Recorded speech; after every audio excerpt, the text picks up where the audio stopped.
everyone. I hope you're having a wonderful and crafty day. I'm here to share the new Monthly Hero October 2019 card kit, and I'm going to make a quick card for you. Let's take a look at what's inside. Hi, it's Janet, and welcome to my channel. This is where you can be inspired, learn new techniques, and pick up some new tips and tricks. Get started by subscribing and clicking on the bell. So once we open this up, we see that we have a couple envelopes, which is typical. Before we get going though, I'll just say I sure miss the ribbons they used to put around these kits. I guess that's something they've recently cut out. Oh well. Well, let's take a look at the first cellophane envelope here. This has the stamp set and the matching and coordinating dies. So this is a really fun set because it is retro, kind of 50s and even 40s through 60s is what I would call it actually. Really fun images. So let me get a piece of white cardstock here and peel this apart so that you can see it a bit better. Okay, so here it is. Did I tell you this is a lot of fun, isn't it? So we've got images of a fireplace, and I swear to you that my uncle had a fireplace like this in the 60s in California. Really, honestly, he did. And then we've got that kidney-shaped coffee table. We've got an old-fashioned record player, the fainting couch, that old-fashioned clock. It's iconic, I think, for the 50s and 60s. There's the cool car and several sentiments that are a lot of fun and in the kind of type style that would be reminiscent of this time period. So this is going to be great fun to work with, and I'm sure that this set is going to sell out like ASAP. Wouldn't surprise me if it was sold out by the time I put this video out, actually. However, if it's still available, I'll put a link to it in my video description. Inside this second envelope, we've got some very fine Prisma glitter, and it really reflects all sorts of pretty colors. So this is very reminiscent of that time period in cards, and it reflects and catches every color that you're working with, so it's perfect for a variety of projects. And then they've included this packet of very interesting clay snowflakes.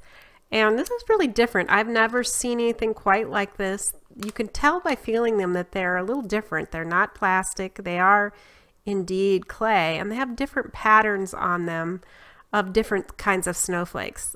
And these will be really interesting to use as shaker bits, especially if you mix them with glitter, but they can also be used for accents the same way you would if you were using enamel dots or gems. So there are a good number of things you could do with these, and I am very intrigued by them, as you can tell.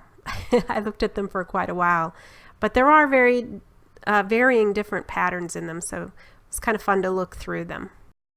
Now you get 8.5 by 5.5 inch pieces of cardstock. So you get the bright pink, the traditional red and green, and then some not traditional colors, almost like this turquoisey blue color, more of a normal blue, the light bright green, and then in addition to these 6, you get 2 chrome metallic or mirror cardstocks.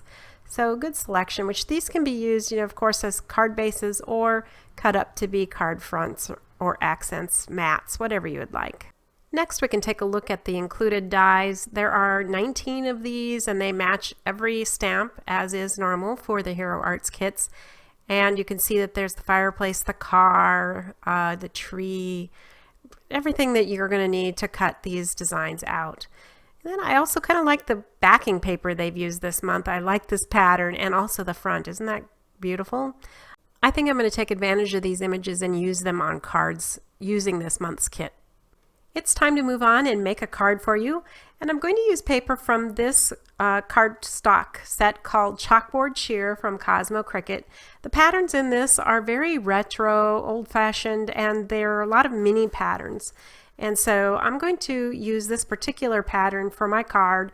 I thought it would coordinate well with the turquoisey blue cardstock, so I cut that down. And I'm going to put both of these on an A2 size card, with that blue being my background paper or my mat. This cardstock I've started with is cut down to 5 inches wide by 3 5/8 inches tall. And I'm going to use the Works tool from We Are Memory Keepers here to create a tab file shape.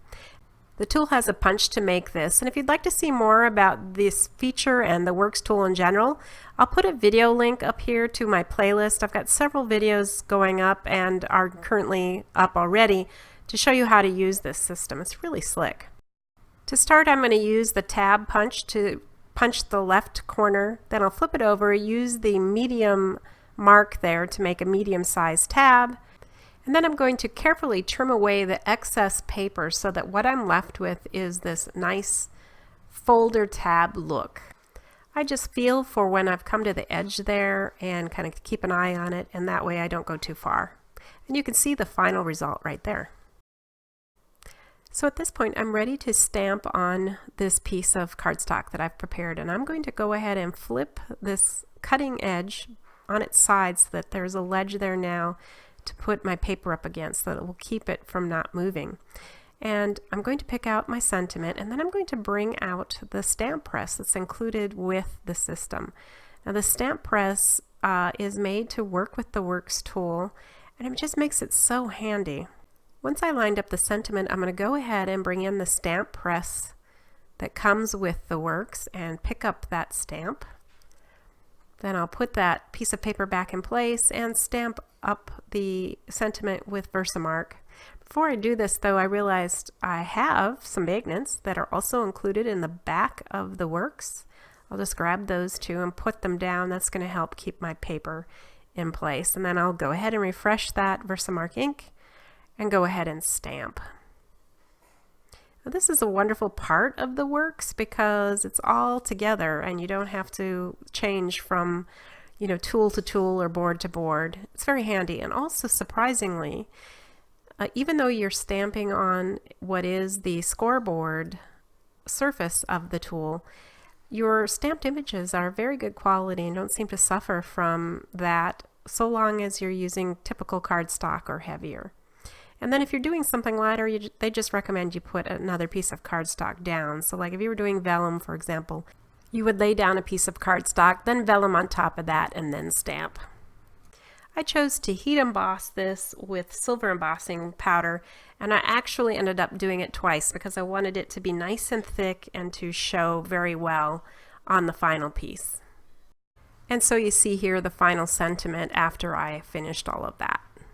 Next, I'm going to stamp most of the other remaining images that I'm going to use on black cardstock. So I just set up those images on the stamp press, and then I'm going to apply some powder down on the black cardstock so that the silver embossing powder that I'm going to use doesn't stick in the places that I don't want it to stick. So I'll just put that down again and secure with my magnets and arrange the magnets so that I can go ahead and use my stamp press. Now the stamp press is magnetized, and that's why the magnets work on that so well.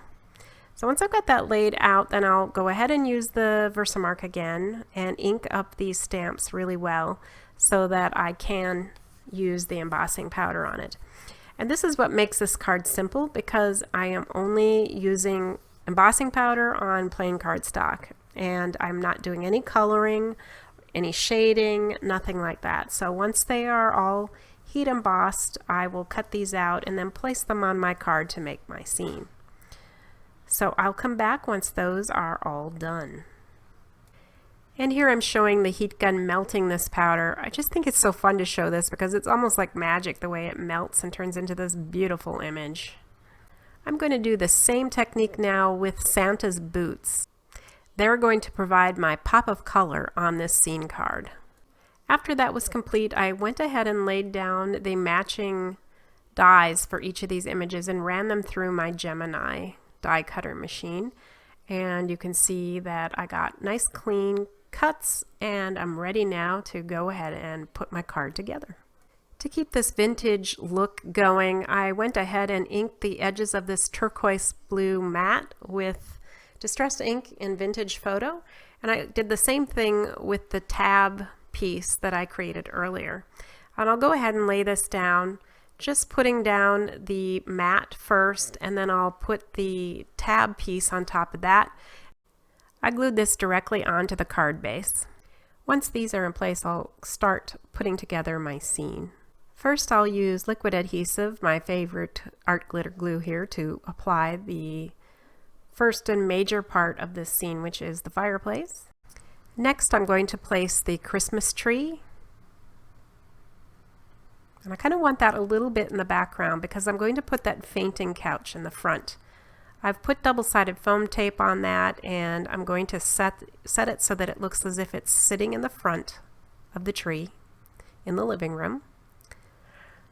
Then I'm going to put that lovely wreath also on foam tape so that it stands out and shows up on top of the fireplace right above the fire. I think that's really a fun look. And last, I'm going to place that pop of color, which is on double-sided foam tape, 2 layers, so that it looks like it is standing or sitting in front of the couch, as if Santa just came in and took off his boots. So there you have the finished card. I think it turned out really cute. You could see it is simple, but effective, and still carries that really retro look. So what do you think? I hope you like this one. Before you go, you might want to check out some other videos I've done. Just click on any of these links. Well, that'll do it for me today. I'll see you soon, but until then, keep crafting. Bye.